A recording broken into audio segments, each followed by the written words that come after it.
దేవునికి స్తోత్రములు. లైవ్లో యూట్యూబ్లో వీక్షిస్తున్న సహోదరి సహోదరులకు క్రీస్తునామములో వందనములు. ప్రార్థన చేసుకుందాం. పరలోకమందున్న మా తండ్రి, నీ ప్రియకుమారుడు యేసుక్రీస్తునామములో కృతజ్ఞతాస్తుతులు స్తోత్రం చెల్లించుకుంటున్నాము నాయన. ఉదయకాల సమయంలో నీ సన్నిధిలో చేరి నేను స్తుతించే భాగ్యం, నిన్ను ఆరాధించే భాగ్యం మాకు అనుగ్రహించినందుకు కృతజ్ఞతాస్తుతులు స్తోత్రం చెల్లించుకుంటున్నాము నాయన. ఈ ఉదయకాల సమయంలో నీ సన్నిధిలో చేరి బైబిల్లోని ఆత్మసంగతులతో పరిశీలించాలని ప్రయత్నపడుచుండగా మరి నీ ఆత్మ సంబంధమైన సంగతులు మాతో మాట్లాడని మా హృదయాలను సిద్ధపరచుకొని నీ ఇష్టాన్ని నెరవేర్చే బిడలముగా తీర్చిదిద్దుటకు నీ కృపను అనుగ్రహించమని ముందున్న సమయం కూడా నీ చేతులుగా పేపుతూ యేసుక్రీస్తు నామములో ప్రార్థనకి వేడుకుంటున్నాం తండ్రి, ఆమెన్. మరి బైబిల్లోని ఆత్మ నియమము ఏం సూచిస్తుందంటే దేవునికి కృతజ్ఞతాస్తుతులు స్తోత్రం చెల్లించాలి, సహోదరులమైన మనము ఒకరికొకరు వందనములు చెల్లించుకోవాలని బైబిల్లోని ఆత్మ నియమము సూచిస్తుంది. దానిని మనం అనుసరిస్తూ ముందుకు సాగుదాం. మరి ప్రియులరా, సిటిహెచ్ క్లాసు ఈరోజు మరి సిటిహెచ్ క్లాసు 43వ క్లాసు. ఈరోజు క్లాసు ధర్మశాస్త్రము ఎందుకు కొట్టివేయబడినది. ఈరోజు క్లాసు ప్రియులరా, మరి గత క్లాసుల్లో మనము ఏం నేర్చుకున్నాము అనేది కొంచెము మరి క్లాసుల గురించి తిరిగి మాట్లాడుకుందాం ప్రియులారా. గత క్లాసు మరి ప్రియులారా ఏం నేర్చుకున్నాము అనేది మనం చూసినట్లయితే ధర్మశాస్త్రము మరి ఎవరికి ఇవ్వబడ్డది, ఎలా ఎందుకు కొట్టివేయబడ్డది అనేది నేర్చుకున్నట్లయితే ప్రియులారా, మరి ధర్మశాస్త్రము ఎవరికి ఇవ్వబడ్డది అంటే ధర్మశాస్త్రము ఇజ్రాయిల్కి ఇవ్వబడ్డది. ధర్మశాస్త్రము ఇజ్రాయిల్కి ఇవ్వబడ్డది. ధర్మశాస్త్రము మరి ఇజ్రాయేలీలు అనుసరించారా, అతిక్రమించారంటే అనుసరించలేక అందరూ పాపులుగా మరి మిగిలిపోయారు. మరి ప్రియులారా, మరి ధర్మశాస్త్రము ఇవ్వబడిన అన్య ఇజ్రాయేలీలు ధర్మశాస్త్రము అనుసరించకుండా మరి ఏ ఒక్కరు మరి అందరూ అనుసరించకుండా అందరూ పాపులుగా మిగిలిపోయారు. మరి ధర్మశాస్త్రం లేని అన్యజనులు ఉన్నారు కదా. మరి ధర్మశాస్త్రం లేని అన్యజనులు కూడా స్వభావ సిద్ధంగా ధర్మశాస్త్రము అనుసరిస్తే నీతిమంతులుగా తీర్చబడతారు.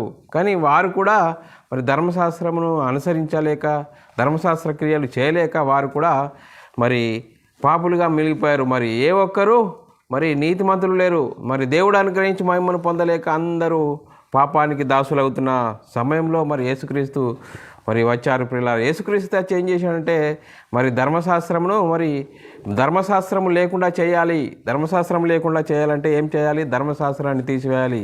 ధర్మశాస్త్రాన్ని తీసివేసే అర్హత ఎవరికి ఉందంటే ధర్మశాస్త్రము మరి నియమించిన వారికి, ధర్మశాస్త్రము అనుసరించి నెరవేర్చిన వారికే ధర్మశాస్త్రమును మరి కొట్టివేసే అర్హత ఉంది. అర్హత ఎవరికి ఉందంటే యేసుక్రీస్తుకు మాత్రమే ఉంది. ఆ యేసుక్రీస్తు చేంజ్ చేసింటే ధర్మశాస్త్రం లేకుండా ధర్మశాస్త్రం అనుసరించి నెరవేర్చి మరి కొట్టివేశాడు ప్రియులరా. ధర్మశాస్త్రాన్ని మరి సిలువలో కొట్టివేశాడు ప్రియులరా. ధర్మశాస్త్రమును అనుసరించి సిలువలో కొట్టివేయడం జరిగింది. మరి ధర్మశాస్త్రము మరి క్రీస్తునందు పరిసమాప్తం అయిపోయింది ప్రియులారా. మరి ప్రియులారా, మరి ఆ ధర్మశాస్త్రము క్రీస్తునందు పరిసమాప్తి అయింది అని మనం నేర్చుకున్నాము ప్రియులారా. ఈరోజు ధర్మశాస్త్రము ఎందుకు కొట్టివేయబడింది ప్రియులారా. మరి ధర్మశాస్త్రము అనే మరి క్లాసులో ఈరోజు 8వ క్లాసు ప్రియులారా, సిటిహెచ్ క్లాసు. మరి దయచేసి వాక్యాన్ని అందరూ శ్రద్ధగా విని అర్థం చేసుకోవాల్సిందిగా క్రీస్తు ప్రేమను బట్టి బతిమాలుకొంచున్నాను. మరి ప్రియులారా, అంశం చెప్పబడుతుండగా ఒక వ్యక్తిని గురించి కానీ, ఒక సంస్థను గురించి కానీ, ఒక సంఘమును గురించి కానీ మాకే తెలుసు, మీకు ఎవరికి తెలియదు అనే ఉద్దేశంతో మరి లేఖనాలు మీ ముందుకు తీసుకురావడం లేదు ప్రియులారా.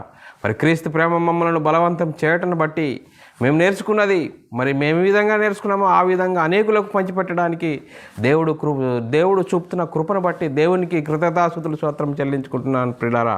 ఎంత గొప్ప ధన్యత, ఎంత గొప్ప భాగ్యము ప్రియులారా. మరి ఈరోజు మరి అందరూ మనము మరి క్లాసులు ఇలా సిటిహెచ్ క్లాసులు నేర్చుకుంటేనే మరి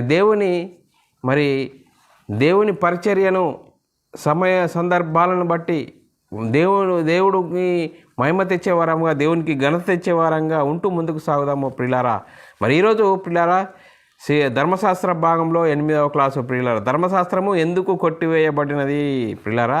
చూడండి ప్రియులారా, మరి ప్రియులారా, మొదటి నిబంధనలో లోపం లేనిదైతే మరి రెండవ దానికి అవకాశం ఉండనేరదు. చూడండి ప్రియులారా, మొదటి దాంట్లో లోపమున్నదట. మరి ఆ మొదటి ఏదంటే ప్రియులారా ధర్మశాస్త్రము మరి ఇజ్రాయిల్లోకి ఇవ్వబడినది, దాంట్లో లోపమున్నదట. ఆ దాంట్లో లోపమున్నది కాబట్టి రెండవ దానికి అవకాశము వచ్చేసింది.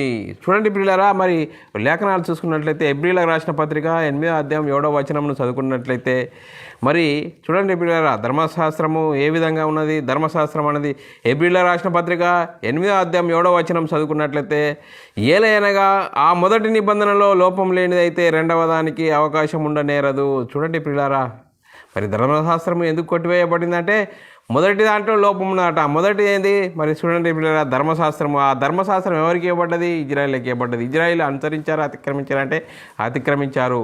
అతిక్రమించి మరి పాపానికి జోగాడుతున్న వారుగా ఉండిపోయారు. మరి పాపానికి దాసులుగా అయిపోయారు ప్రిలారా. మరి ఎలా ఇప్పుడు రెండో దానికి అవకాశం ఎందుకు వచ్చిందంటే మొదటి దాంట్లో లోపం ఉన్నదని లేఖనాలు చాలా స్పష్టంగా చెప్పబడుతున్నాయి ప్రిలారా. మరి ప్రిలారా బైబిల్ గ్రంథంలో చూస్తే మరి బైబిల్ గ్రంథంలో ఎన్ని నిబంధనలు ఉన్నాయంటే 2 నిబంధనలు ఉన్నాయి. ఆ 2 నిబంధనలు ఒకటి మరి మోషే ద్వారా ధర్మశాస్త్రం ఇవ్వబడ్డది ఇజ్రాయిళ్లకు, రెండవది కొత్త నిబంధన యేసుక్రీస్తు ద్వారా క్రైస్తవులకు ఇవ్వబడ్డది ప్రిలారా. మరి ఆ 2 నిబంధనలను మనం ఆలోచిస్తే ప్రియులారా ధర్మశాస్త్రము దేనికి సంపూర్ణ సిద్ధి కలుగజేయలేదు కనుక ప్రియులారా, ధర్మశాస్త్రము దేనికి సంపూర్ణ సిద్ధిని కలుగజేయలేదు కనుక మరి ప్రియులారా మరి ఆ సంపూర్ణ సిద్ధి చేయడానికి మరి కొత్త నిబంధన అనేది ఇవ్వబడ్డది అనేది లేఖనాలు చెప్తున్నాయి ప్రియులారా. హెబ్రీయులకు రాసిన పత్రిక 7వ అధ్యాయం 18-19 వచనాలు చదువుకున్నట్లయితే ప్రియులారా ఆ ధర్మశాస్త్రము దేనికి సంపూర్ణ సిద్ధి కలుగజేయలేదు కనుక ముందియబడిన ఆజ్ఞ బలహీనమైనందున నిష్ప్రయోజనమైనందున అది నివారణ చేయబడి ఉన్నది. చూడండి ప్రియులారా, మరి 19వ వచనము అంతకంటే శ్రేష్టమైనది నిరీక్షణ దాని వెంట ప్రవేశింపబడెను, దాని ద్వారా దేవుని యొద్దకును మనము చేరుచున్నాము. చూడండి ప్రియులారా, ధర్మశాస్త్రము దేనికి సంపూర్ణ సిద్ధి కలగజేయలేదు అని లేఖనాలు చెప్తున్నా కూడా మన ప్రియులు ఇప్పుడు సేవకులు మరి ధర్మశాస్త్రము బైబిల్ గ్రంథం అంతా మనకే అంటున్నారు పిల్లరా. ధర్మశాస్త్రము మరి బైబిల్ గ్రంథం అంతా అందరూ మరి ధర్మశాస్త్రము మనం కూడా అనుసరించాలని చెప్పే మరి సేవకులు లేకపోలేదు. మరి ప్రియులారా మరి ఇంత చక్కగా చెప్పబడ్డది ధర్మశాస్త్రంలో. మరి ధర్మశాస్త్రం దేనికి సంపూర్ణ సిద్ధిని కలగజేయలేదు అంటే చూడండి ప్రియులారా, వాళ్ళకు ధర్మశాస్త్రం ఎవరికి ఇవ్వబడ్డది అంటే ఇజ్రాయిల్కి ఇవ్వబడ్డది. ఇజ్రాయిల్కి ఇవ్వబడిన వారినే మరి సంపూర్ణ సిద్ధి కలగజేయలేదు కనుక మరి అంతకంటే శ్రేష్టమైన నిరీక్షణ దాని వెంట ప్రవేశించబడేను. చూడండి మరి ధర్మశాస్త్రము ఎవరిని సంపూర్ణ సిద్ధిని చేయలేదు, మరి ఆ వారినే సంపూర్ణ సిద్ధిని చేయలేదు కనుక మన సేవకులు ఇప్పుడు కూడా మరి అన్యజనులైన మనము క్రీస్తును విశ్వసించి విశ్వాసం ద్వారా క్రీస్తునందు మరి బాప్తీసం పొంది సంఘంలో చేర్చబడిన మనము ఇంకా మనకు ధర్మశాస్త్రం ఉన్నది అని పండితులు చూడండి ప్రియులారా. ఆ పండితులను ఏమనాలి మరి లేఖనాలు చెప్తున్న ప్రకారంగా మరి ఎందుకు అర్థమవుతట్లేదు మరి ఆలోచించాలి. మరి లేఖనాలు ఇంత స్పష్టంగా చెప్తున్నాయి, ధర్మశాస్త్రము కలిగిన ఇజ్రాయేలీలనే వారినే నీతిమంతులుగా చేయలేదు, వారికే సంపూర్ణ సిద్ధి కలగలేదు కాబట్టి మరి దాని వెంట దాని వెంట ఇప్పుడు అంతకంటే శ్రేష్టమైంది అంటే ఎంతకంటే ధర్మశాస్త్రము కంటే శ్రేష్టమైనది దాని వెంట ప్రవేశింపబడిను, దాని ద్వారా దేవుని యొద్దకు మనము చేరుచున్నాము. చూడండి ప్రియులారా ఎంత చక్కని మాటలు. మరి ధర్మశాస్త్రము ఎలాంటిదంటే ప్రియులారా, ధర్మశాస్త్రము నీతి గలది, ధర్మశాస్త్రము అనుసరిస్తే నీతిమంతులుగా చేర్చబడతారు. కానీ ధర్మశాస్త్రము మరి అతిక్రమించారంటే అనుసరించలేక అతిక్రమించపోయారు ప్రియులారా. మరి ధర్మశాస్త్రము ఎందుకు కొట్టివేయబడ్డది అంటే మరి చూడండి ప్రియులారా, ధర్మశాస్త్రము ఎందుకు కొట్టివేయబడింది అంటే చూడండి ప్రియులారా, హెబ్రీయులకు రాసిన పత్రిక 10వ అధ్యాయం 9వ వచనమును చదువుకున్నట్లయితే ప్రియులారా ఆయన నీ చిత్తం నెరవేర్చుటకు ఇదిగో నేను వచ్చి ఉన్నాను అని చెప్పుచున్నాడు, ఇవన్నీ ధర్మశాస్త్రం చొప్పున అర్పింపబడుచున్నవి, రెండవ దానిని స్థిరపరచుటకు మొదటి దానిని కొట్టివేసి ఉన్నాడు. చూడండి ప్రియులారా, రెండవ దానిని స్థిరపరచుటకు మొదటి దాన్ని కొట్టివేయడం జరిగింది. చూడండి ప్రియులారా ఎంత చక్కగా లేఖనాలు చెప్తున్నా కానీ ఇంకా మనకు బైబిల్ గ్రంథం అంతా మనం అనుసరించాలి, ధర్మశాస్త్రం కూడా మనము అనుసరించాలి అనే మరి చెప్తున్న దైవ సేవకులు దయచేసి మరి లేఖనాలను ఆలోచించాలి. మరి సంఘానికి ఇవ్వబడ్డ చట్టం ఏంటి, ఆ చట్టం మనము తెలుసుకుంటున్నామా? ఇంకా తెలుసుకోక మరి చూడండి ప్రియులారా మరి ఏ విధంగా ఉన్నాము. మరి ఏ కాలంలో ఉన్నామో, ఏ కాలం మరి ఏ చట్టం మనం అనుసరించాలి అనే ఆలోచన లేకుండా మరి సాతాను సాతాను తానే వెలుగుదూత వేషం వేసుకొని మరి సంఘంలో వారి పరిచారకుల నీతి పరిచారకుల వేషం ధరించుకొని వాడు చొచ్చి సంఘాలను గలిబిలి చేశాడు. సంఘానికి ఇవ్వబడిన చట్టం ఏంది, ఏ చట్టంను బోధించాలా, ఏ చట్టం అనుసరించాలనే ఒక ఆలోచన లేకుండా సాతాను మనల్ని మోసం చేస్తున్నాడు ప్రియులారా. మరి సాతాను మోసం నుంచి మనం బయటపడాలంటే లేఖనాలను చాలా చక్కగా అర్థం చేసుకోవాలి. ధర్మశాస్త్రం ఎవరికి ఇవ్వబడ్డది? ధర్మశాస్త్రం ఇజ్రాయేలుకే ఇవ్వబడ్డది. వారినే నీతిమంతులుగా చేయలేదు, వారినే నీతిమంతులుగా చేయండి. మరి మనము అన్యజనులైన మనము క్రీస్తునందు విశ్వాసం ఉంచి సంఘంలో చేర్చబడిన మనము ఇంకా మనం ధర్మశాస్త్రము అనుసరించాలంటే ఎంతవరకు అది న్యాయము? దయచేసి వాక్యాన్ని ఆలోచించాలి ప్రియులారా. మరి ఆలోచించకపోతే మరి సాతాను మనల్ని మరి సంఘంలోనే ఉంటాము, సంఘ కార్యక్రమాల్లోనే పాల్గొంటాము, ప్రతి వారానికి అన్ని కార్యక్రమాలు మరి పాలు పొందుతాము. కానీ మరి దేవుడు మరి ధర్మశాస్త్రము ఎవరికి ఇవ్వబడ్డది? కొత్త నిబంధన ఇవ్వబడ్డది. ఎవరికి ఇవ్వబడ్డది? కొత్త నిబంధన అనుసరించవలసిన మన క్రైస్తవులము ధర్మశాస్త్రము అనుసరించాలి అని చెప్పడం ఎంతవరకు భావ్యము? దయచేసి లేఖనాలను ఆలోచించాలని క్రీస్తు ప్రేమను బట్టి బతిమాలుకుంటున్నాను. మరి ప్రియులారా, మరి చూడండి ప్రియులారా, సాతాను ఎంత భయంకరమైన మనల్ని మోసం చేస్తూ సంఘంలోనే గలిబిలి చేస్తున్నాడు ప్రియులారా. బైబిల్ అంతా మనదే అంటుంటారు పిల్లరా. మరి ఎంతవరకు కరెక్టు అనేది మనల్ని మనం ఆలోచించాలి. మరి ధర్మశాస్త్రం ఎందుకు కొట్టివేయబడ్డది అనేది ఆలోచిస్తే ప్రియులరా, 2 కొరింథీయులకు రాసిన పత్రిక మరి 3వ అధ్యాయం 9వ వచనం మరి చదువుకున్నట్లయితే ప్రియులారా, శిక్షావిధికి కారణమైన పరిచర్యయే మహిమ కలిగినదైతే నీతికి కారణమైన పరిచర్య ఎంతో అత్యధికమైన మహిమ కలదగును. చూడండి ప్రియులారా, శిక్షావిధికి కారణమైన పరిచర్య ఏది అంటే ధర్మశాస్త్రము ప్రియులారా. శిక్షావిధికి కారణమైన పరిచర్యయే మహిమ కలదైతే చూడండి ప్రియులారా, ధర్మశాస్త్రం కూడా మహిమ కలదే, నీతి కలదే. మరి దాన్ని అనుసరిస్తే నీతిమంతులుగా తీర్చిదిద్దుతారు, మరి తీర్చబడతారు. కానీ ధర్మశాస్త్రము ఎవరైనా అనుసరించారా? ధర్మశాస్త్రము ఇచ్చిన ఇజ్రాయేలీలు అనుసరించారా? అతిక్రమించారంటే అనుసరించలేక మరి అపరాధంలో పడ్డారు, పాపంలో పడ్డారు పిల్లారా. మరి పాపానికి దాసులైన వారిని మరి యేసుక్రీస్తు వచ్చి మరి విడిపించడం జరిగింది ప్రియులారా. మరి అంత చక్కని మరి వాక్యంను మనం పరిశీలించాలి ప్రియులారా. శిక్షావిధికి కారణమైన పరిచర్య మహిమ కలిగినదైతే నీతికి కారణమైన పరిచర్య ఎంతో అత్యధిక మహిమ గలది. చూడండి ప్రియులారా, నీతికి కారణమైన పరిచర్య ఏది అంటే ప్రియులారా, కొత్త నిబంధన యేసుక్రీస్తు ద్వారా కృపయు అనుగ్రహించబడ్డది ప్రియులారా.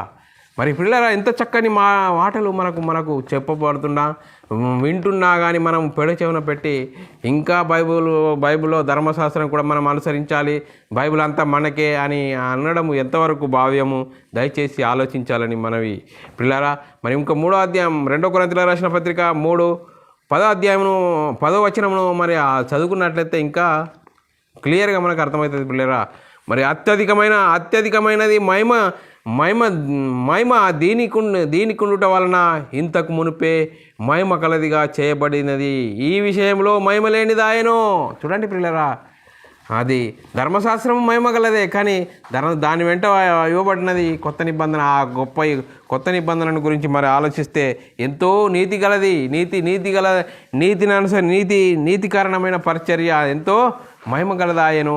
చూడండి ప్రియులారా, మరి ఎంత చక్కని మరి వాక్యం ఉన్నది. వాక్యం లేఖనాలను మనకు అర్థమవుతలేదంటే ప్రియులారా, అర్థం చేసుకోవాలి ప్రియులారా. అర్థం చేసుకోవాల్సినప్పుడే మనం వాక్యాన్ని అనుసరించి జీవించడానికి మరి వీలుగా ఉంటుంది ప్రియులారా.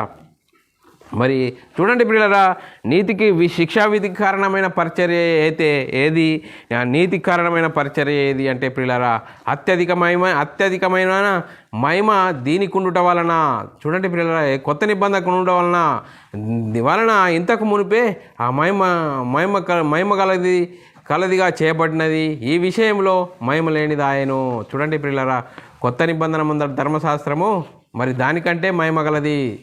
చూడండి ప్రియులారా, ఉదాహరణకు మనము కరెంటు గురించి ఆలోచిస్తే, కరెంటు పోయిందనుకో, కరెంటు పోతే ఏం చేస్తాం ప్రియులారా? క్యాండిల్ ముట్టించుకుంటాము. మరి క్యాండిల్ ముట్టించుకొని చదువుకుంటాం ప్రియులారా. మరి క్యాండిల్ ముట్టించుకున్న దాని కింద క్యాండిల్ వెలుగు లేదా అంటే వెలుగు ఉంటుంది. మరి దాని కింద మనము క్యాండిల్ కింద మనం చదువుకుని మళ్ళీ కరెంట్ వచ్చిందనుకో, మళ్ళీ క్యాండిల్ కింద మనము చదువుకోము కదా. మరి పిల్లరా క్యాండిల్ కంటే వెలుగైంది మరి కరెంటు ట్యూబు. మరి ఆ ట్యూబ్ కింద ఆ ట్యూబు కింద మనము మరి క్యాండిల్ వెలుగు చిన్నదా పెద్దదా అంటే చిన్నదే ప్రియులారా. ఇంకా ఇప్పుడు మనం దీన్ని ఆలోచిస్తే ప్రియులారా, మరి కొత్త నిబంధన వచ్చినాక కూడా ధర్మశాస్త్రం ఇంకా మనం అనుసరించాలి అనే ప్రబుద్ధులు బోధకులు మరి ఉన్నారు. ఆ బోధకులు మరి ఏ విధంగా ఉన్నారు, ఏ విధంగా చెప్తున్నారంటే మరి లేఖనాలను అర్థం చేసుకోక, అపార్థం చేసుకోక సాతానే మరి వెలుగుదూత వేషం ధరించుకొని తన పరిచారకుల నీతి పరిచారకుల వేషం వేసుకొని బైబిల్ అంతా అనుసరించాలి, బైబిల్ అంతా మనం క్రైస్తవులకే అంటున్నారు పిల్లారా. కొత్త నిబంధన ఎవరికి ఇచ్చారు, పాత నిబంధన ఎవరికి ఇచ్చారు, ఏది అనుసరించాలి, ఏది అనుసరిస్తే నీతిగా మనము నీతిని అనుసరించిన వారమైతాము అనేది తెలియని పరిస్థితిలో, భయంకరమైన పరిస్థితిలోనికి మరి సాతాను మనల్ని తీసుకుపోయాడు ప్రియులారా. సాతాను మనల్ని మోసం చేస్తున్నాడు. ఆ సాతాను మోసం నుండి మనం బయటపడాలి ప్రియులారా. అంతేగాని వాక్యాన్ని మనం అర్థం చేసుకోవాలి ప్రియులారా. మనము లేఖనాలను చూడాలి, లేఖనాలకు లోపడాలి, లేఖనాలకు భయపడాలి ప్రియులారా.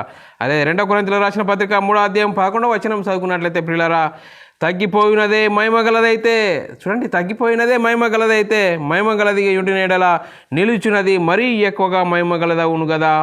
చూడండి ప్రియులారా, తగ్గిపోయినదే మహిమగలదైతే అంటే తగ్గిపోయినది ధర్మశాస్త్రము, ఆ ధర్మశాస్త్రమే మహిమగలదైతే ఇంకా మరి చూడండి మహిమగలదైన ఎడల నిలుచున్నది మరీ ఎక్కువగా మహిమగలదగును. కొత్త నిబంధన మరీ ఎక్కువగా మహిమగలదగును. చూడండి ప్రియులారా, మరి చూడండి ఎంత చక్కగా లేఖనాలు చెప్తున్నాయి. ఆ లేఖనాలను మనం అర్థం చేసుకోవాలని మనం బట్టి బతిమాలుకుంటున్నాను ప్రియులారా. మరి మనుషుడు చూడండి ధర్మశాస్త్రం సంబంధమైన క్రియల మూలముగా ఏ మనుషుడు దేవుని దృష్టికి నీతిమంతుడుగా చేర్చబడలేడని లేఖనాలు చెప్తున్నాయి ప్రియులారా. రోమీయులకు రాసిన పత్రిక 3వ అధ్యాయం 20వ వచనము. మరి చూడండి, ఏలయనగా ధర్మశాస్త్ర సంబంధమైన క్రియల మూలముగా ఏ మనుషుడు ఆయన దృష్టికి నీతిమంతుడని తీర్చబడడు. ధర్మశాస్త్రం వలన పాపం అనగా ఎట్టిదో తెలియపరచబడను. చూడండి ప్రియులారా, ధర్మశాస్త్రం అనగా ఏం చెప్తుంది? ధర్మశాస్త్రం అనగా పాపం అనగా ఎట్టిదో తెలియపరుస్తుంది, కానీ పాపాన్ని తీసివేసే గుణము లేదు.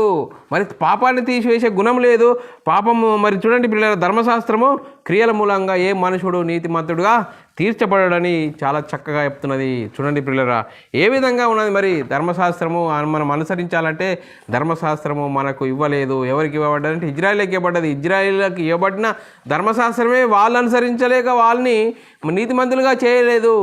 మరి అన్ని జనులైన మనము క్రీస్తునందు విశ్వాసం ఉంచి సంఘంలో చేర్చబడిన మనం ధర్మశాస్త్రం అనుసరించాలంటే ఎంతవరకు భావ్యము? మరి దయచేసి లేఖనాలను అర్థం చేసుకోవాలని క్రీస్తు ప్రేమను బట్టి బతిమాలుకొంచున్నాను. అలాగే ప్రియులారా, మనం ఆలోచించినట్లయితే రోమీయులకు రాసిన పత్రిక 7వ అధ్యాయం 13వ వచనం చదువుకున్నట్లయితే ప్రియులారా, ఉత్తమమైనది నాకు మరణకరమాయన అంటే చూడండి ప్రియులారా, ధర్మశాస్త్రము ఉత్తమమైనది నాకు మరణకరమైన అట్లనే రాదంటాడు ప్రియులారా. అట్లనే రాదంటాడు పౌలు గారు. చూడండి, అట్లనే రాదు. అయితే పాపము ఉత్తమమైన దాని మూలముగా నాకు మరణము కలగజేయచ్చు. పాపమై ఉన్నట్లు నిమిత్తము అనగా పాపము ఆజ్ఞ మూలముగా అత్యధికమవు పాపము నిమిత్తమది నాకు మరణకరమాయను. చూడండి ప్రియులారా, ధర్మశాస్త్రము పాపం అనగా ఎట్టిదో తెలియజేస్తుంది, పాపాన్ని సూచిస్తుంది, కానీ పాపాన్ని తీసివేసే గుణము లేదు. చూడండి ప్రియులారా, మరి ధర్మశాస్త్రం అనుసరిస్తే నీతిమంతులుగా తీర్చబడతారు. కానీ ఎవరైనా ధర్మశాస్త్రాన్ని అనుసరించారంటే అనుసరించలేక అతిక్రమించిపోయారు ప్రియులారా.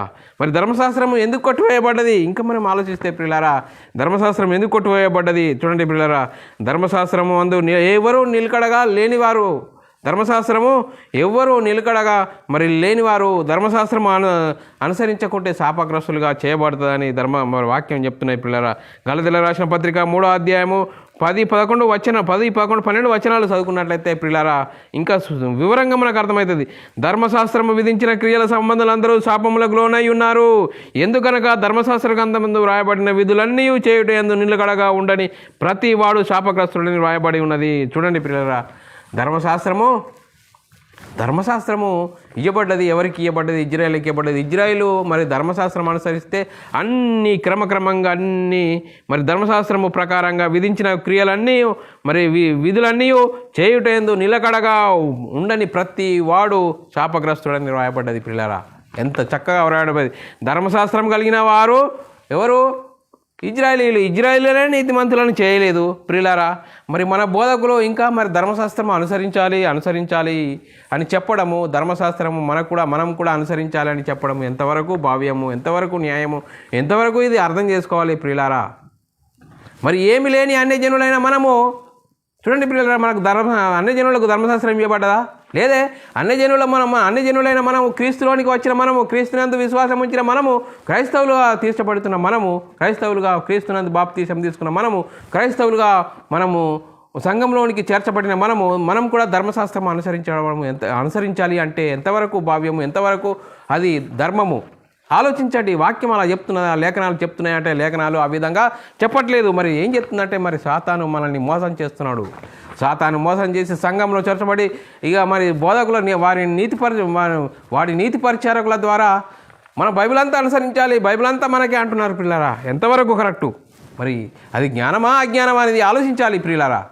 అలా చెప్పడం అది జ్ఞానమా అజ్ఞానమా అంటే ప్రియులారా అది అజ్ఞానమే అవుతుంది ప్రియులారా. లేఖనాలను బట్టి లేఖనాలను అర్థం చేసుకోవాలి. మరి పిల్లరా ఇంకా 11-12 వచనాలు చదువుకున్నట్లయితే, ధర్మశాస్త్రం చేత ఎవడు దేవుని ఎదుట నీతిమంతుడుగా తీర్చబడను సంగతి స్పష్టమే. ఏలైనగా నీతిమంతుడు విశ్వాసమూలముగా జీవించును. ధర్మశాస్త్రము విశ్వాస సంబంధమైనది కాదు కానీ దాని విధులను ఆచరించేవాడు వాటి వల్లనే జీవించును. చూడండి ప్రియులారా, ధర్మశాస్త్రం వల్ల నీతిమంతుడిగా తీర్చబడతాడు అంటే నీతిమంతుడిగా తీర్చబడాడు. మరి క్రీస్తునందు విశ్వాసం ఇస్తేనే నీతిమంతుడిగా తీర్చబడతాడు. పిల్లారా ఎంత స్పష్టంగా ఉన్నది పిల్లారా, ఎంత స్పష్టంగా ఉన్నదాన్ని మనము ఏ విధంగా మరి ఈరోజు మరి సంఘాలలో గలిబిలి చేస్తున్నారు. మరి సాతాను ఎంత భయంకరమైన పరిస్థితిని సంఘాల్లో తీసుకొచ్చి ఈరోజు కూడా ధర్మశాస్త్రము అనుసరించాలి, ధర్మశాస్త్రమే చెప్తున్నారు సంఘాలలో. మరి ధర్మశాస్త్రం నీతిమంతులుగా తీర్చిదిద్దా అనే లేఖనాలు చాలా స్పష్టంగా చెప్తున్నాయి పిల్లరా. యాకోబు రాసిన పత్రిక 2వ అధ్యాయం 10-11 వచనాలు చదువుకున్నట్లయితే, ఎవడు ధర్మశాస్త్రం అంతయు గైకొనియు ఏ ఒక్క ఆజ్ఞ విషయములలో తప్పిపోయిన ఎడల ఆజ్ఞలు అన్ని విషయంలో అపరాధి అగును. చూడండి పిల్లరా, మరి ఆ ధర్మశాస్త్రము ఉన్నవారే మరి ఒక్క ఆజ్ఞలో తప్పిపోతే వాళ్ళంతా అపరాధులుగా తీర్చబడ్డారు. మరి పిల్లరా, మరి మనము క్రీస్తునందు విశ్వాసం ఉంచి మనం నీతిమంతులు అయ్యాలి. ధర్మశాస్త్రం చేత ఎవడు దేవుని ఎదుట నీతిమంతుడుగా తీర్చబడడం సంగతి స్పష్టమే. ఎలాగనగా నీతిమంతుడు విశ్వాసముగా జీవించును. చూడండి పిల్లల ఎంత చక్కగా లేఖనాలు చెప్తున్నా, లేఖనాలను పెడచెవున పెట్టి మరి గుడ్డిగా సాతాను మనల్ని మోసం చేస్తూ సంఘంలోనే భయంకరమైన పరిస్థితిని ప్రకటింపజేస్తున్నాడు పిల్లరా. దయచేసి లేఖనాలను ఆలోచిద్దాం, లేఖనాలకు లోబడదాం, లేఖనాలను అనుసరిద్దాం, అర్థం చేసుకుందాం. మరి దేవునికి మహిమ తెచ్చే వరంగా, దేవునికి ఘనత తెచ్చే వరంగా ఉంటూ ముందుకు సాగుదాం పిల్లరా. మరి యేసుక్రీస్తు యొద్దకు నడిపించడానికి ధర్మశాస్త్రము ఏంది? బాలశిక్షకుడుగా అయింది. ధర్మశాస్త్రము ఏమైంది? యేసుక్రీస్తు యొద్దకు నడిపించడానికి బాలశిక్షకుడుగా అయింది అని లేఖనాలు చెప్తున్నాయి పిల్లరా. గలతీయులకు రాసిన పత్రిక 3వ అధ్యాయం 24వ వచనం చదువుకున్నట్లయితే, కాబట్టి మనము విశ్వాసం మూలంగా నీతిమంతులమని తీర్చబడినట్లు క్రీస్తునొద్దకు మనల్ని నడిపించుటకు ధర్మశాస్త్రము మనకు బాలశిక్షకుడు ఆయను. మరి ధర్మశాస్త్రము బాలశిక్షకుడుగా అయింది అంతే. క్రీస్తు యొద్దకు నడిపించింది. క్రీస్తునందు విశ్వాసం వస్తే నీతిమంతులుగా తీర్చబడతారని లేఖనాలు పదే చెప్తున్న ఆ లేఖనాలను అర్థం చేసుకోలేక సాతాను మరి భయంకరమైన పరిస్థితిలోనికి తీసుకెళ్తున్నాడు పిల్లరా. సాతాను మనల్ని మోసం చేస్తున్నాడు. ఆ మోసం నుండి బయటపడాలంటే లేఖనాలను చక్కగా అర్థం చేసుకోవాలి. అలాగే ఏప్రిల్లో రాసిన పత్రిక 10వ అధ్యాయం 1వ వచనం చదువుకున్నట్లయితే ప్రియులారా, ధర్మశాస్త్రము రాబోచున్న మేలుల ఛాయే. చూడండి ప్రియులారా, మనము ధర్మశాస్త్రం ఒక ఛాయ అంటే ప్రియులారా, మనము ఒక మనిషి ఒక మన దేశం విడిచి ఇంకా వేరే దేశానికి వెళ్తే అప్పుడు మనం వీడియో కాల్ చేస్తాం. వీడియో కాల్ అదే ఒరిజినల్ అంటే ఒరిజినల్ కాదు. మనిషి ప్రత్యక్షంగా వచ్చినప్పుడు అదే అవసరం లేదు. మనము ఫోటో ఇస్తాము, ఆ ఫోటో అది ఛాయ. మరి నిజ స్వరూపము మనిషి వచ్చినాక ఆ ఫోటో చూసే అవకాశం ఉంటుందంటే అవకాశం లేదు. చూడండి పిల్లరా, మరి ధర్మశాస్త్రము రాబోచున్న మేలుల ఛాయే కానీ ఆ వస్తువుల నిజ స్వరూపము గలది కాదు గనుక యాజకులు ఎడదేక అర్పించు ఒకటే విధమైన బలులు వాటిని తెచ్చేవారికి ఎన్నడూ సంపూర్ణ సిద్ధి కలగజేయలేదు. చూడండి పిల్లరా, ధర్మశాస్త్రము ఎన్నడూ సంపూర్ణ సిద్ధి కలగజేయలేదు. మరి చూడండి పిల్లరా, ఎంత చక్కగా లేఖనాలు చెప్తున్నాయి. మరి నిజ స్వరూపం దేందులో ఉందంటే క్రీస్తులో ఉంది. చూడండి పిల్లరా, నిజ స్వరూపము క్రీస్తులో ఉంది. మరి కొలస్సీలకు రాసిన పత్రిక 2వ అధ్యాయం 16-17 వచనాలు చదువుకున్నట్లయితే అర్థమవుతుంది పిల్లరా. కాబట్టి అన్నపానముల విషయంలోనైనాను పండుగ అమావాస్య విశ్రాంతి దినముల విశ్రాంతి దినము అను వాటి విషయంలోనైనాను మీకు తీర్పు ఎవనికి అవకాశం ఇయ్యకుడి. మరి ఇవి రాబో వాటి ఛాయే కానీ నిజ స్వరూపము క్రీస్తులో ఉన్నది. చూడండి ప్రియులారా, ఇవన్నీ ఒక ఛాయ. మరి నిజ స్వరూపం ఎందులో ఉందంటే క్రీస్తులో ఉంది. క్రీస్తులోనికి మరి చూడండి ఎంత చక్కగా లేఖనాలు చెప్తున్నాయి. మరి చూడండి పిల్లరా, నీతి ధర్మశాస్త్రం వలన కలగదు. నీతిమంతుని అందు విశ్వాసం ఉంటేనే నీతిమంతుడిగా తీర్చబడతాడని లేఖనాలు పదే చెప్తున్నాయి పిల్లరా. గలతీయులకు రాసిన పత్రిక 3వ అధ్యాయము 10-11 వచనాలు చదువుకున్నట్లయితే ఇంకా చాలా వివరంగా ఉంటుంది పిల్లరా. ధర్మశాస్త్రం విధించిన క్రియల సంబంధులందరూ శాపమునకు లోనై ఉన్నారు. ఎందుకనగా ధర్మశాస్త్ర గ్రంథము రాయబడిన విధులన్నీ చేయుట యందు నిలకడగా ఉండని ప్రతి వాడు శాపగ్రస్తుడని రాయబడి ఉన్నది. మరి ధర్మశాస్త్రం చేత ఎవడు దేవుని ఎదుట నీతిమంతుడుగా తీర్చబడిన సంగతి స్పష్టమే. ఏలైనగా నీతిమంతుడు విశ్వాస మూలంగా జీవించును. చూడండి పిల్లరా, మరి నీతిమంతుడు విశ్వాస మూలంగా జీవించునని లేఖనాలు చెప్తున్నాయి పిల్లరా. మరి ఏ విధంగా ఉంది? ఇంకా మనము ధర్మశాస్త్రం ఉంది అని అంటామా? అది ఎన్నటికీ ధర్మశాస్త్రం ద్వారా ఎవరు నీతిమంతులుగా తీర్చబడరు. మరి ధర్మశాస్త్రం కలిగిన ఇజ్రాయేలీలని నీతిమంతులు చేయలేదు. మరి అన్ని జనులైన మనము క్రీస్తునందు విశ్వాసం ఉంచి నీతిమంతులుగా తీర్చబడి సంఘంలో చేర్చబడిన మనము మరి ఈ ధర్మశాస్త్రం అనుసరించాలా? ఎన్నటికీ అనుసరించకూడదు. చూడండి పిల్లరా, మరి కొత్త నిబంధన అనుసరించే వారంగా ఉన్నాము పిల్లరా. గలతీయులకు రాసిన పత్రిక 2వ అధ్యాయం 16వ వచనం, ధర్మశాస్త్ర సంబంధ క్రియల మూలముగా ఏ శరీరయు నీతిమంతుడుగా తీర్చబడడు కదా. చూడండి పిల్లరా, ఎంత చక్కగా లేఖనాలు చెప్తున్నాయి. ధర్మశాస్త్ర సంబంధ క్రియల మూలంగా ఏ శరీరయు నీతిమంతుడుగా తీర్చబడడు కదా అని ఎంత చక్కగా చెప్తున్నది పిల్లరా. ఇంకా మరి పిల్లరా, మరి ఈరోజు బోధకులు అనేకులు మరి ధర్మశాస్త్రం గురించి చెప్పడము, ధర్మశాస్త్రం సంఘంలో చెప్పడం, ధర్మశాస్త్రం అనుసరించాలని చెప్పడము ఎంతవరకు న్యాయమో మరి వారికే మరి వదిలివేస్తున్నాం పిల్లారా. లేఖనాలు అలా చెప్పట్లేదు. దైవసేవకులు అయ్యలారా, మరి చూడండి, వినండి. ధర్మశాస్త్రము మరి సంఘంలో ప్రకటించడానికి వీలు లేదు. మరి పిల్లారా, మరి ఏ విధంగా ఉన్నది? మరి చూడండి, గలతీయులకు రాసిన పత్రిక 3వ అధ్యాయం 21వ వచనము, ధర్మశాస్త్రము దేవుని వాగ్దానములకు విరోధమైనదా? మరి ధర్మశాస్త్రము మరి విరోధమైనదా అని పౌలు గారు చెప్తున్నట్టు పిల్ల అట్లానే రాదు అంటుండు. మరి చూడండి, జీవింపజేయ శక్తి గల ధర్మశాస్త్రము ఇవ్వబడి ఉన్న ఎడల వాస్తవముగా నీతి ధర్మశాస్త్ర మూలముగానే కలుగును కానీ. చూడండి పిల్లరా, మరి ధర్మశాస్త్రము మరి వ్యతిరేకమైందంటే ధర్మశాస్త్రం వ్యతిరేకమైనది కాదు, కానీ వాస్తవంగా మరి దాని ద్వారా ధర్మశాస్త్రం ద్వారానే మరి నీతిమంతులుగా చేస్తే మరి కొత్త నిబంధన ఎందుకు ఇవ్వాల్సిన అవసరం ఉంటుందా అంటే అవసరము. మరి ధర్మశాస్త్రం ఎవరు నీతిమంతులుగా తీర్చబడలేరు. మరి పిల్లరా, గలతీయులకు రాసిన పత్రిక 2వ అధ్యాయం 21వ వచనం చదువుకున్నట్లయితే, నేను దేవుని కృపను నిరర్థకం చేయను, నీతి ధర్మశాస్త్రం వలనైతే ఆ పక్షమందు క్రీస్తు చనిపోయినది నిష్ప్రయోజనమే. చూడండి పిల్లరా, పౌలు గారు ఎంత చక్కగా చెప్తున్నాడు. నేను దేవుని కృపను నిరర్థకం చేయను, నీతి ధర్మశాస్త్రం వలనైతే మరి ఆ పక్షమందు క్రీస్తు మరి చనిపోయినది నిష్ప్రయోజనమే. చూడండి ప్రియులారా, ఎంత చక్కగా వాక్యం లేఖనాలకు అనుసరించి జీవించకుండా మరి సంఘంలో మరి అంతా కాదు ప్రియులారా. ధర్మశాస్త్రం అనుసరించాలి అని చెప్పడం ఎంతవరకు భావ్యం? ధర్మశాస్త్రము కొట్టివేయబడింది, క్రీస్తునందు కొట్టివేయబడింది. మరి క్రీస్తు ఎదుగు రావాలంటే క్రీస్తునందు విశ్వాసం ఉంచాలి. క్రీస్తు సొంత రక్షకుడిగా అంగీకరించి క్రీస్తు యేసులోనికి బాప్తీసం పొందిన వారందరూ నీతిమంతులుగా తీర్చబడతారని లేఖనాలు చెప్తున్నాయి. పిల్లరా, రోమీయులకు రాసిన పత్రిక 3వ అధ్యాయం 20వ వచనము, ఏలైనగా ధర్మశాస్త్ర సంబంధమైన క్రియల మూలంగా ఏ మనుషుడు ఆయన దృష్టికి నీతిమంతుడుగా తీర్చబడడు. ధర్మశాస్త్రం వలన పాపమనగా ఎట్టిదో తెలియజేస్తుంది. ధర్మశాస్త్రం ఏం చేస్తుందంటే పాపమనగా ఎట్టిదో తెలియజేస్తుంది, కానీ మరి పాపాన్ని తీసివేసే గుణము దాంట్లో లేదు. చూడండి ప్రియులారా, మనము ఒక బైక్ కొనుక్కున్నాం అనుకో, అది బైక్ చాలా రోజులైతే ఏమైంది, పాతదైపోతుంది. మరి కొత్త బైక్ తెచ్చుకున్నాం అనుకో ప్రియులారా, ఆ కొత్త బైక్ను వాడతామా మరి పాత బైక్ను వాడతామంటే పాత బైకు మరి తీసేస్తాము, కొత్త బైక్నే వాడతాము. అదే మరి ఇప్పుడు మరి ధర్మశాస్త్రము అది పాతదైపోయింది, కొట్టివేయబడ్డది. ధర్మశాస్త్రమును మనము అనుసరించవలసిన వీలు లేదు. మరి చూడండి పిల్లరా, మరి చూడండి ఎంత వాక్య లేఖనాలు చెప్తున్నా కానీ ఆ లేఖనాలను పెడచెవిన పెడుతున్నారు. చూడండి పిల్లరా, ఎంత భయంకరమైన పరిస్థితి. సాతాను మనల్ని మోసం చేస్తున్నాడు. ఆ మోసం నుండి బయటపడాలి. మరి రోమీయులకు రాసిన పత్రిక మరి కృపకే కానీ ధర్మశాస్త్రములకు లోనైన వారము. చూడండి పిల్లరా, 6వ అధ్యాయము రోమీయులకు రాసిన పత్రిక 6వ అధ్యాయం 14వ వచనము, మీరు కృపకే కానీ ధర్మశాస్త్రములకు లోనైన వారు కారు గనుక పాపము మీ మీద ప్రభుత్వం చేయదు. మనం కృపకే మనము లోనైన వారం కానీ ధర్మశాస్త్రానికి లోనైన వారం కాదు. మన మీద పాపము మీ మీద ప్రభుత్వం చేయదు. చూడండి పిల్లరా, మరి ధర్మశాస్త్రము నువ్వు అనుసరించకూడదు. మరి కృపకే కానీ కృపకే మనము లోనైన వారము కానీ ధర్మశాస్త్రానికి కాదు. ధర్మశాస్త్రము ఎవరిని నీతిమంతులుగా చేయలేదు, వారినే నీతిమంతులు చేయలేదు.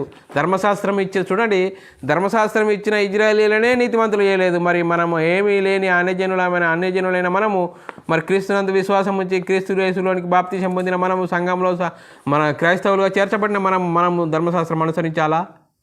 అది ఎన్నటికీ కూడదు ప్రియులారా. మరి చూడండి లాస్ట్ ప్రియులారా, ధర్మశాస్త్రము మరి ఇంకా ఈ విధంగా చెప్పినా కూడా ధర్మశాస్త్రం ఇంకా అమల్లో ఉన్నది అనే వారికి చివరిగా హెచ్చరిక చెప్తున్నాడు పౌలు గారు. గలతీయులకు రాసిన పత్రిక 5వ అధ్యాయం 4వ వచనము, మీలో ధర్మశాస్త్రం వల్ల నీతిమంతులను తీర్చిపాడు వారు ఎవరు? వారు క్రీస్తు నుండి బొత్తిగా వేరు చేయబడి ఉన్నారు, కృపలో నుండి తొలగిపోయి ఉన్నారు. లాస్ట్ హెచ్చరిక చెప్తున్నాడు. ఇంకా ధర్మశాస్త్రం ఉన్నది, ఇంకా ఇవన్నీ లేఖనాలు అన్నీ చూసినా కూడా ఇంకా మేము ధర్మశాస్త్రం అనుసరిస్తాము, అది మాకున్నది అంటే ఏమంటుడు? క్రీస్తులో నుండి బొత్తిగా వేరు చేయబడి ఉన్నారు, కృపలో నుండి తొలగిపోయి ఉన్నారు. కలాస్ అంటున్నాడు పిల్లారా. లేఖనాలు ఇంత చక్కగా చెప్తున్నా పిల్లారా, లేఖనాలను అర్థం చేసుకుందాం, లేఖనాలను అనుసరిస్తూ జీవిద్దాం.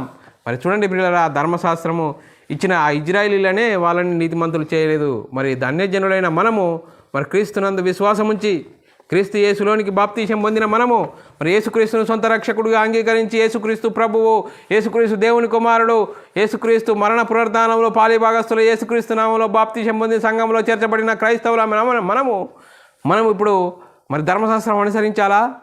అది ఎన్నటికీ కూడదు. కొత్త నిబంధనను అనుసరించవలసిన వారం ఉన్నాము. చూడండి పిల్లరా, కొత్త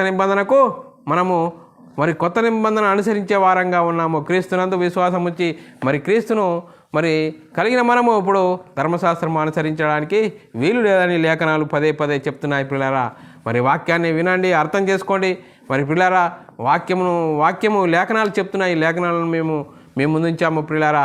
మరి లేఖనాలను అనుసరించి మరి నీతిమంతులుగా తీర్చబడతారా? మా ఇష్టము, మా 20 సంవత్సరాలైంది, 30 సంవత్సరాలైంది, మేము పెద్ద బోధకులము, మాకు 100 సంఘాలు ఉన్నాయనుకుని మరి ఇంకా అవిటిని చూసి మరి మీ ఇష్టాన్ని నెరవేర్చుకుంటారా? అది మీ ఇష్టము ప్రియులారా. మాకు తెలిసిన లేఖనాలను మేము ముందుంచాము. లేఖనాలకు లోబడి నిత్య జీవానికి వెళ్తారా?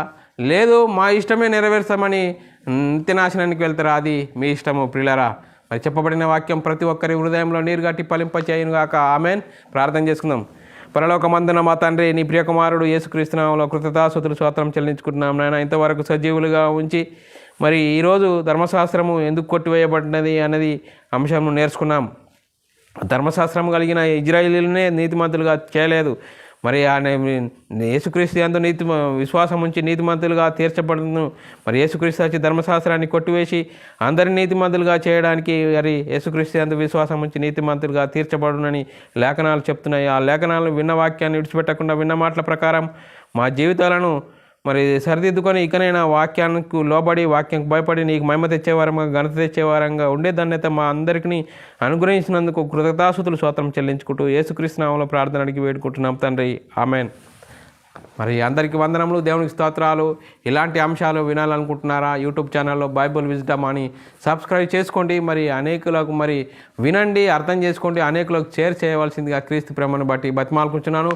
మీ వ్యక్తిగత ప్రార్థనలో మా పరిచర్య నిమిత్తము ప్రార్థనలో జ్ఞాపకం చేసుకోవాల్సిందిగా క్రీస్తు ప్రేమను బట్టి బతిమాలుకుంటున్నాను. అందరికీ వందనములు, దేవునికి స్తోత్రాలు.